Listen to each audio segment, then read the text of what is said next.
para pakar, para ahli sudah biasa mengatakan, sudah biasa memahami bahwa bahasa adalah representasi sebuah masyarakat. Bahasa adalah salah satu struktur yang mesti dipahami untuk memahami masyarakat secara keseluruhan. Bahasa yang tergambar dalam ekspresi-ekspresi keseharian mereka menunjukkan sesuatu yang sangat khas di daerah mereka dan mungkin tidak ada di daerah lain. Istilah yang sama di suatu daerah mungkin berbeda dengan istilah yang sama di tempat lain. Tetapi hal yang lebih menarik adalah jika ada sebuah istilah yang absen, yang tidak muncul di suatu daerah tetapi muncul di tempat lain. Ini bukan hanya karena perbedaan terjemahan, tetapi juga karena memang istilah itu tidak atau memang tidak didapatkan di tempat-tempat lain, sehingga tempat-tempat lain tersebut hanya menggunakan semacam terjemahan dari kata yang sudah muncul di tempat lain.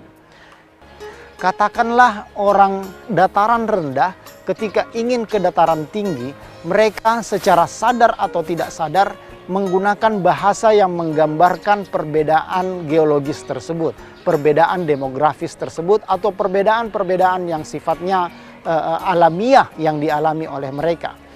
Ada ungkapan mereka misalnya mengatakan, saya ingin naik ke suatu kota, tetapi yang sedang mereka katakan sebenarnya adalah saya ingin pergi ke kota tersebut. Kata pergi dan naik menunjukkan perbedaan yang sangat unik bagi masyarakat-masyarakat yang berada di dataran rendah dan berada di dataran tinggi. Ketika ingin menuju sebuah tempat yang memang posisinya lebih tinggi dari kotanya sendiri atau tempatnya sendiri, maka mereka akan menggunakan kata naik.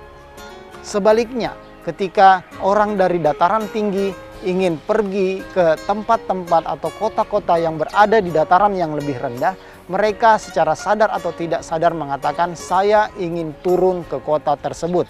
Menggunakan bahasa Indonesia, menggunakan bahasa apapun, akan mengatakan naik atau turun ke suatu tempat karena perbedaan-perbedaan geologis itu.